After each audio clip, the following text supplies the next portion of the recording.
Hey everybody, welcome back to Amar City. It's been way too long and I'm sorry about that. I said I would change my upload schedule and actually get it up a little bit more often, but to be honest, my schedule is just very flexible and upload whenever I have stuff ready, and this episode has just taken me much longer than I anticipated, as you might be able to tell by the fact that the time-lapse alone is over 25 minutes long and is much more in-game time than just the 5 hours of the time-lapse. So there's actually quite a bit of work that I wanted to do in this episode. Reason being is that I had a lot of scattered around stuff that I wanted to get to in the city but didn't really get to yet. And one of those things, which I'm doing right now, is densifying the downtown core.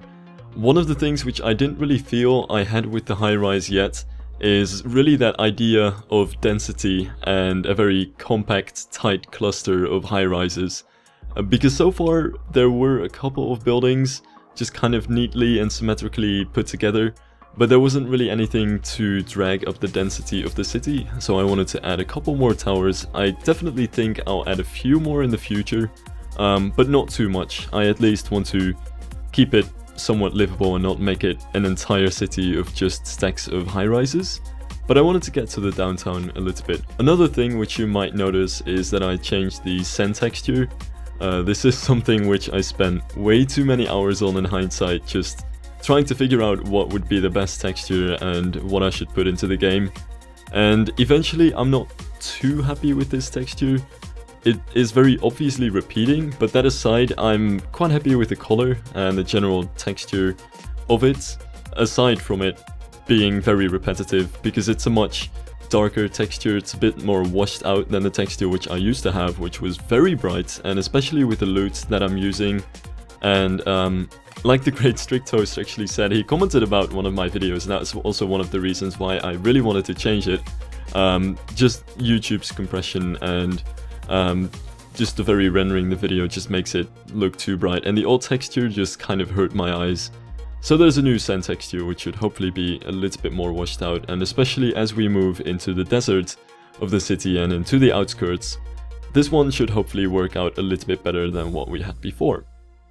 Now, one of the other things which I obviously had to get to is sketching the layouts of the city, because for each of the parts that I'm making, I want to get an idea of what it's going to be laid out on paper first, so it takes a bit of trial and error to try and figure out how I want to make the design of each island, since it's very simple and straightforward, but at least every island is kind of unique, and the general city has a sort of symmetrical layout, but each of the islands does have a unique shape, and I wanted to actually draw out all of the shapes before I built them in-game, and at this point this was all that my sketch was leaning to, and it was largely unfinished. So before I went into this episode, I had to first sketch out some of the shapes of the new islands and actually make sure that in-game they follow the shapes which I have planned out for the city. So that's the thing that I'm doing right here, making all of the different artificial islands and making sure that they all follow the layouts that I have in store. And yeah, that's a pretty important job. I actually had to think a little bit about the public transport as well, because to be very honest, it's one of the things which makes the city a little bit broken right now, since there are no buses yet and the subway doesn't really work. I'll get to that in a second, by the way, because there's something interesting about that. So I also decided that I should draw out a metro map and see where all of the public transit is going to be for the city, since it's the most important thing.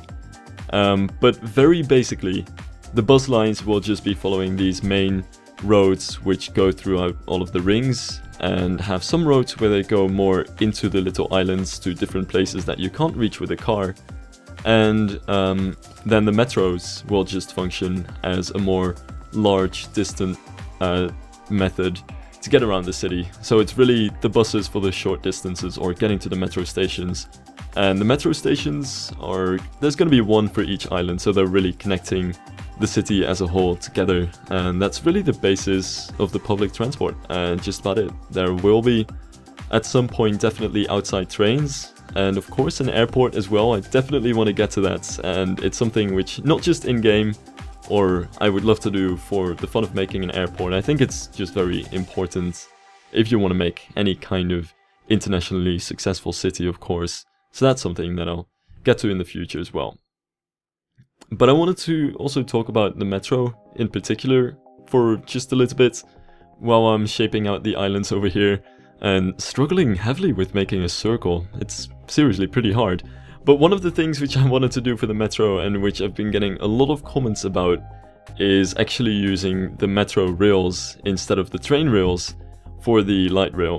Because I started making my light rail system, or really my metro system, before you can actually place metro rails above ground. But since that's around, I think, episode 3, the metro overhaul mod came out, which allows you to place metro rails above ground, and I finally decided to switch over to actual metro tracks from the train tracks which I had before, because the tracks themselves look a lot better, but also the bridges which they run on don't have that old train track kind of look to them either, so that's pretty sweet. And now we can have actual metro light rail trains running on the rails, so that'll look a bit better in the future as well. We're not really going to reap the benefits of it quite yet, since I'm not going to run the entire public transit system yet, but definitely for the future it's something that I wanted to change to right now while it's still relatively easy to switch over, and not at some later stage where it's going to be very hard. The only thing which I did have some issues with, as you might be able to tell, or could tell a few seconds ago in the upper right corner, is that there should have been a conversion from the train stations into the metro stations. So any of the train stations that I had before should now be metro stations. But instead, the buildings themselves disappeared, and I have no idea what caused this. The first time I loaded Metro Overhaul, the stations were still working, and I placed a test station and reloaded the game on that, and that was still there. So while I'm pretty sure that if I replace the stations now they're going to be safe in the future, one job which I'm going to have to do is to replace the stations. And that's kind of annoying, so I'm procrastinating on that a little bit in favor of actually shaping out the rest of the city. But that's one of the things which I had to fix. Now we're almost there with the general shaping of these islands. Basically, and here's also the reason why this episode is so tremendously long, I set a goal for myself to finish these 2 islands in this episode, so that everything I had at this point is done, and that we can move on to brighter and happier times and work on the rest of the city in the next episodes. But it just turned out that this was a lot more time consuming than I figured. I have done quite a bit of off-screen work before I started recording this episode, which includes replacing the rail with metro rail, but also some of the row houses, which you might see in the upper right corner right now. That's all a new neighborhood which I built off-screen as well, at least parts of it. And just general detailing, some foliage, and making everything look a bit more fancy is what I've mostly done off screen, because a lot of this work is very much the same, and while I do want to show off the development of the city as much as I can, there are just some shots, I guess, which aren't too important, and I'd rather keep the episodes in such a way that there's actually a very visible kind of progression in every episode, instead of just doing the same thing over and over again on camera. So I hope you don't mind me cutting out some of the parts there. But yeah, that's basically how I went about doing this. So we're really almost finished here. I'm making the bridge to a new area, but I haven't actually started drawing out what that area is going to look like. There's a very general idea of what the outline is, just based on what the canal looks like here. But that aside, that is territory for some points in the very distant future, and I'm not really too worried about that yet. I just had to get this road in here so that I know exactly where everything is going, and so that I can now fill in the gaps over here. Now, one of the things which I am super hyped about and really happy to be returning to the city for is the fact that somehow the last couple of weeks there have been amazing assets on the workshop, and it's something which I haven't really done so far, but I really just want to give a shout out to everybody who has been uploading these amazing buildings in the workshop, because it's not easy work whatsoever, and it's largely what series like mine rely on. And I've been struggling with the buildings so far in the episodes in that there aren't too many buildings that have a general similar style. So a lot of the buildings that you see in the city so far have just been repeating and are just copies of each other. But with all of the new buildings, it's definitely possible to add a bit more variation in terms of what kind of buildings we have in the city. So I am super grateful for that. And there have just been amazing buildings in the workshop recently. I have no idea what caused it, but suddenly there have just been great assets. Kind of like how a couple of weeks ago there were just all of these game-changing mods one after another. I haven't seen too many game-changing mods recently, but definitely great assets that fit greatly into the theme that I'm going for here. So we'll be seeing quite a lot of new buildings, especially the ones by King Lino, if I am actually pronouncing that correctly, which are some of the buildings that I've been using quite a lot so far already. And he's brought out a lot of new buildings in a similar style, which is great because it fits in with what I already have in the city. And it just means that you have that bit more variation. So yeah, I'm generally just very happy with that. Now I'm basically building these buildings over here in a kind of random sense, just following the general style of the island so far. The white building though is one that I wanted to place exactly right there because there's a bit of symmetry.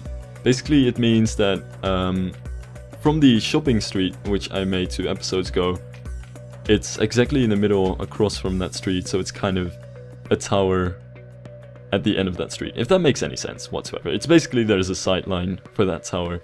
I'm not worrying too much about sight lines when it comes to towers and certain buildings, but there are definitely parts where I want to make sure that there are just some landmark buildings that you want to see here and there.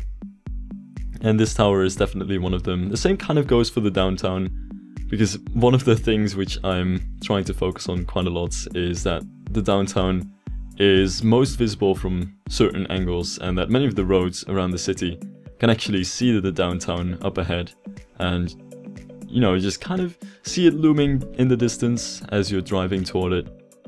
Now to return to the part which I'm building right now, it's a little bit of an experiment compared to what I've been building so far, in that I'm trying to make this a bit more dense.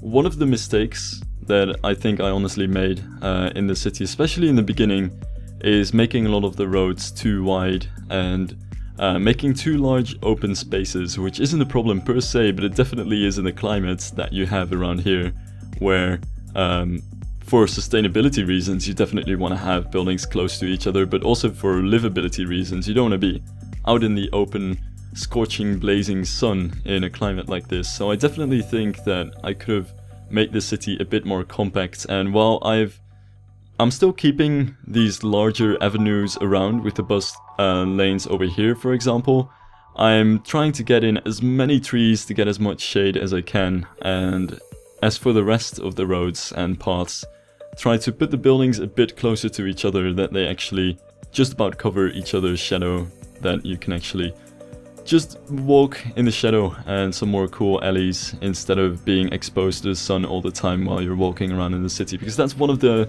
things which I kind of forgot to worry about a lot, or at least I was very naive about doing in the first couple of episodes, but I should definitely worry about getting as much shade in as I can. The same goes for trees though, in a sense. I'm not sure if I actually talked about this in the last episode. I don't remember it seeing in the comment section, but I'm not sure if that's any good way to judge it. But trees are always good to add some shades to it, and they do actually make an area around them a little bit cooler and filter out the air in the area around them as well. So lining trees around roads is just one of the best things that you can do, and honestly it just makes everything look a lot nicer as well, especially if you have some of these very anonymous glass facades that are very boring and just very standard dead architecture. Just putting trees in front of it usually at least makes them somewhat better. Not to say that it's a complete solution, but it never really hurts to do it. I guess the only reason that I'm somewhat holding back on it is just that there is the water issue, and I'm trying to make the city as green in terms of foliage as I can, while at the same time keeping it as green in terms of water consumption as I can as well. So not too many grassy areas, as little as I can, and not too many dense parks or anything like that. Though I will be going into parks, but that's a bit of a spoiler for later in this episode, I'm afraid. First, I wanted to still finish off this area, and here's a little bit of a sort of mini park. It's a bit inspired by what you see in many cities, honestly. I think London does these very well, where they have these little circuses. Just a very small park in some city blocks, which are very, very small places, but they do a lot to make the entire city much more livable, and there are at least some green escapes into or out of the large urban giant concrete jungle that is London. And I'll definitely, have some larger parks as well, but in terms of parks, I think it's just important to have that balance of having very small parks, if you really want to have a very small green area, which are everywhere, so that you can always walk to a small park, while at the same time having a few large parks for cities that you would really have to travel to, but there are actually much larger parks with much more facilities, and just generally getting out of the city instead of just a small green square inside the city. Because even though they may not look like much, and they're just very small parks, I think they do a lot in a city like this, where outside of these parks, it's mostly just buildings and it's very dense, especially in the quarter around here, which is much more dense than the things I've been building so far. But I'm trying to get everything in, so there's a small playground over here as well, which is very Dutch inspired. I can definitely still see some of the Dutch city design inspirations in the city here and there. But yeah, I'm trying to get all of the basic things that I still want to have into this part of the city as well. And just to make everything a little bit more inviting, because ideally I'd be following more or less the European model city over here, with multiple layers of just houses, and on the bottom floor of buildings have some commercial or offices. Basically retail on the bottom floor, and then about 5 to 6 floors of residential, which you see in a lot of European cities, and which I think also helps to make areas somewhat walkable. And I definitely have to make this city walkable, since I'm making it such a chore to own a car in the city, and there aren't that many roads, which is very Singaporean, by the way. I don't think I've talked about Singapore yet, but I think one of the interesting things about the city is it's generally considered to be one of the best planned cities in the world, whether you agree on it or not. I guess it's just a very widespread opinion, but one of the things which I do like about the city is that they did make it so hard to drive a car. And it's very, very expensive. So for most people, they're just using public transport. And while you can use a car, it's really only left for anybody who wants or who can pay up for it. And even then there are still traffic jams. But yeah, I think it's quite good. Obviously, especially if you compare it to the city like Los Angeles, where it pretty much forces you to own a car, but then in return it pretty much just immobilizes everyone, ironically. So yeah, I'm trying not to remove cars altogether, but at least make public transport a more approachable option in the city, which should hopefully make it a bit of a nicer city as well to stay in, because I have been critical of Dubai before in this series, and I know I've said that I wanted to do it completely different because I don't agree with Dubai. But the biggest reason for that, and the most obvious and common sense reason for that, is just that Dubai is a very car-centric city, where you pretty much have to own a car to get around easily. And while I think it has some beautiful interchanges, and it has some really amazing buildings, I think that's what would make it a not-so-great city to stay in, or at least to live in, when you would compare it to a smaller, denser, more foliage-filled, sustainable kind of city, like what I'm trying to do here. And I don't want to give Dubai a bad rep on that per se, because I've never been there. I would love to go there someday. But, you know, it's just the fantasy that I'm going to go for with this city, is that it's fueled by public transit. And it's a bit of an experiment, if you will, in trying to see how much you can actually push the game into doing such a thing. And it's also a bit of an experiment in trying to come up with my own city design and do that fun thing of planning a city ahead. Because as much as I love planning cities, and as much as I think it's amazing to do it in this game, I think it's in real life more important to start working on small solutions to make our existing cities better than to build new cities to live in altogether. So yeah, this is really just generally an experiment to see how like some of the parts of making this city would work out, like having bus lanes instead of roads everywhere, and having a large ring of the light rail system, etc. And especially the kind of hub and spoke system that the city has in its overall design. Now, I've been talking off topic for basically this entire episode. It's just too long to stay on topic, seriously, it's crazy. It's like a 25-minute kind of stream of consciousness that I'm releasing at this point. But yeah, I'm basically making almost the final neighborhood here.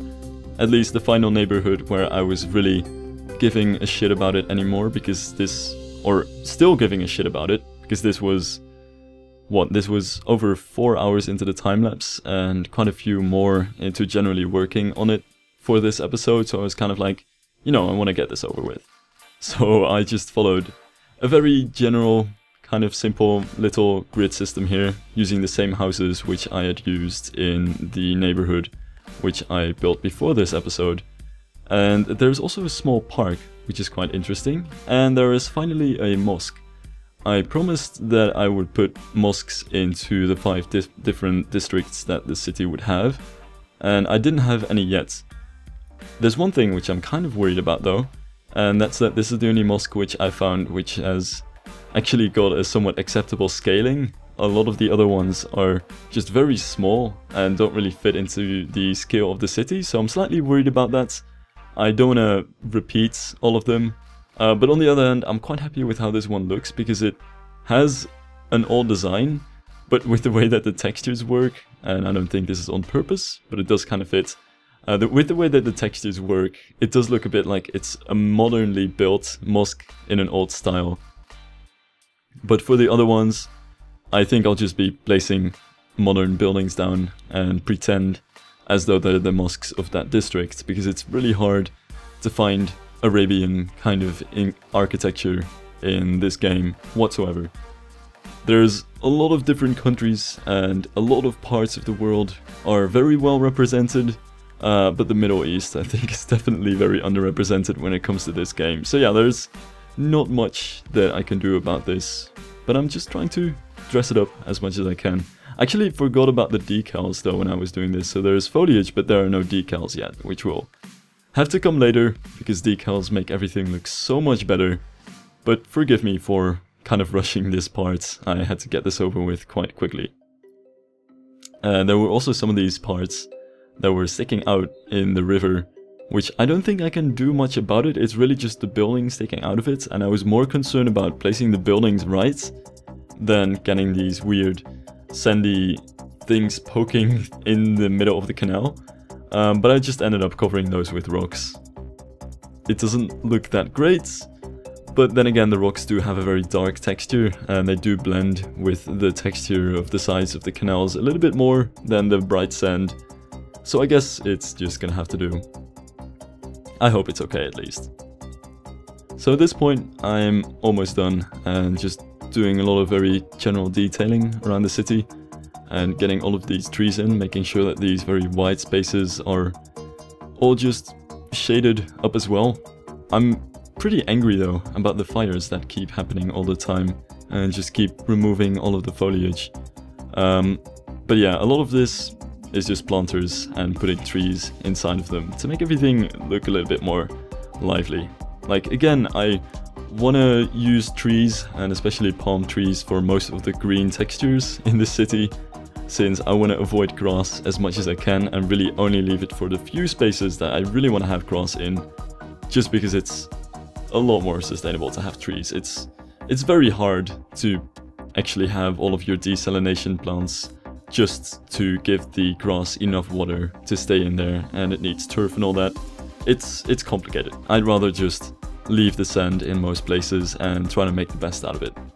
Anyway, that's just about it for this episode, so thank you guys for watching. I hope next time I can come back with a little bit more quality than quantity than this time, but I just really had to finish all of this stuff before I can move on. So, yeah, I'll see you guys in the next video.